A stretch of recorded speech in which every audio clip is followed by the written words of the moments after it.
तो मुंबई में समुद्र की लहरों से भी तेज इस वक्त सियासत गर्म दिख रही है। इस वक्त सियासत ज्यादा उछाल मारती नजर आ रही है क्योंकि वहां पर है बीएमसी का चुनाव, वहां है स्थानीय लोकल चुनाव। कहने को तो लोकल है लेकिन उस बीएमसी का चुनाव है जो कि इस वक्त देश की सबसे अमीर नगर पालिका है, क्योंकि वहां मामला सिर्फ यहां बीएमसी का चुनाव नहीं, लोकल चुनाव नहीं, बल्कि चुनाव 75,000 करोड़ की लड़ाई का भी है। जी हाँ, वो 75,000 करोड़ का बजट जो कि बीएमसी का है, जो कि कई ऐसे राज्यों से, कई ऐसे छोटे राज्यों के बजट से भी ज्यादा है।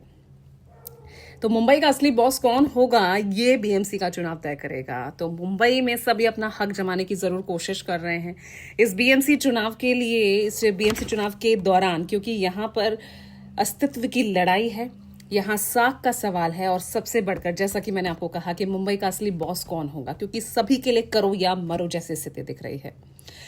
अग्नि परीक्षा है यहाँ एक बार फिर सबके लिए। अग्नि परीक्षा है एक बार फिर अपने आप को साबित करने की, अपने अस्तित्व को बनाए रखने की, अपने वजूद को देखने की, अपने कैडर को और मजबूत करने की। इस बीएमसी चुनाव ने वो दिखा दिया है जो अब तक शायद किसी ने सोचा नहीं होगा। 20 साल बाद ठाकरे ब्रदर्स साथ आ गए। मैं बात कर रही हूँ राज ठाकरे, उद्धव ठाकरे की। 20 साल बाद ये गठबंधन हुआ, दोनों ने साझा घोषणा पत्र जारी किया और अब ये साझा लड़ाई शिंदे के लिए कितनी बड़ी चुनौती होगी। शिंदे जो कि इस चुनाव में 100 से 125 सीटें डिमांड कर रहे थे, लेकिन हाथ लगी सिर्फ यहाँ 90 सीटें, जो कि अब तक राज्य सरकार में मुख्यमंत्री की भूमिका विधानसभा से पहले निभा रहे थे, लेकिन इस विधानसभा चुनाव में जीत के बावजूद भी वो सीएम से डिप्टी सीएम बन गए। और अब इन सीटों की लड़ाई में भी बीएमसी चुनाव के लिए भी उन्हें जूनियर ब्रदर की भूमिका निभानी पड़ी, क्योंकि बीजेपी के हाथ लगी 137 सीटें। और वो बीजेपी जो पहले ही राज्य में विधानसभा चुनाव में अपने आप को सबसे बड़ी पार्टी साबित कर चुकी है, उसने दिखा दिया कि बीजेपी कितनी मजबूत है, कितनी ताकत है। हालांकि इससे पहले देखा जाए तो बीजेपी जो कि शिवसेना के सहारे, शिवसेना की जूनियर ब्रदर बन के दिखती थी, 2017 के बाद सब कुछ ऐसा पलटा कि वहां से बढ़ते शिवसेना को ही तोड़कर उसे राज्य की दूसरी एक क्षेत्रीय पार्टी बनाकर छोड़ दिया। तो यहां पर सवाल 2017 के अगर चुनाव की बात करें, क्योंकि लंबे समय बाद बीएमसी चुनाव कई एक्सटेंशंस के बाद अब होने जा रहा है, तैयारियां जोर शोरों से हुई हैं, तो स्थिति भी 2017 जैसी सरल नहीं है, सीधी लड़ाई नहीं है।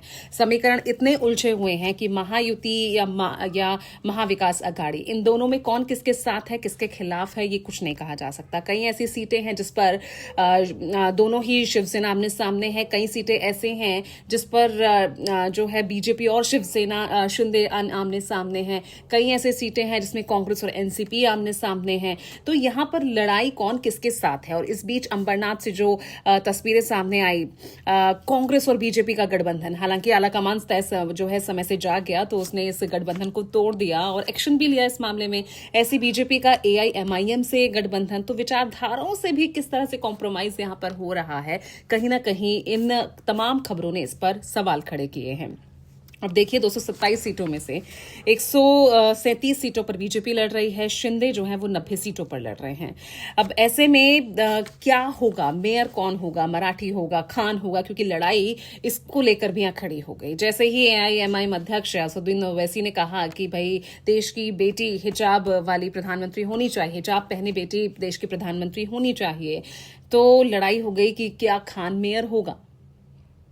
तो उसको लेकर बीजेपी नेता ने इसको बिल्कुल नकार दिया। उधर उद्धव ठाकरे दावा कर रहे हैं कि मुंबई का मेयर मराठी होगा। मराठी, गैर मराठी, कांग्रेस इस चुनाव में एमवीए से अलग होकर 167 सीटों पर लड़ रही है, क्योंकि वो नहीं चाहती थी कि राज ठाकरे के साथ उद्धव ठाकरे जाएं, यानी एमवीए में राज ठाकरे की एंट्री हो। तो उनसे दूरी बनाए रखने के लिए एक सांकेतिक रूप से एमवीए से अलग होकर अकेले मैदान में 167 सीटों पर कांग्रेस उतर रही है। उसके लिए अलग वजूद की लड़ाई है। हालांकि अगर प्रदर्शन देखा जाए उनका 2017 का, तो कांग्रेस के खाते में 31 सीटें आई थी। अब 31 सीटों का मतलब है यहाँ पर जिस तरह से जो एक रणनीति बनाई गई है, क्योंकि हर चीज रणनीति के हिसाब से हो रही है, आबादी के हिसाब से हो रही है। तो यहाँ पर 31 सीटें जो है कांग्रेस को 2017 में मिली थी। सबसे बड़ी पार्टी उस वक्त शिवसेना थी, जो कि अब जिसमें दो फाड़ हो चुका है। शिंदे वहां जूनियर ब्रदर में है, इधर महायुति महाविकास अघाड़ी में उद्धव ठाकरे ने, जो दोनों ठाकरे ब्रदर्स हैं, वो सामने आ गए हैं। शिंदे के लिए अपने आप के लिए अपने वजूद की अग्नि परीक्षा, एक बार फिर असली शिवसेना कौन, ये साबित करने की लड़ाई है। तो यहाँ पर सवाल कई सारे खड़े हो रहे हैं। अब जो है 15 तारीख को इसका फैसला मतदाता करेंगे कि बीएमसी चुनाव का असली हकदार कौन है, असली बॉस कौन है, मुंबई का असली बॉस कौन है।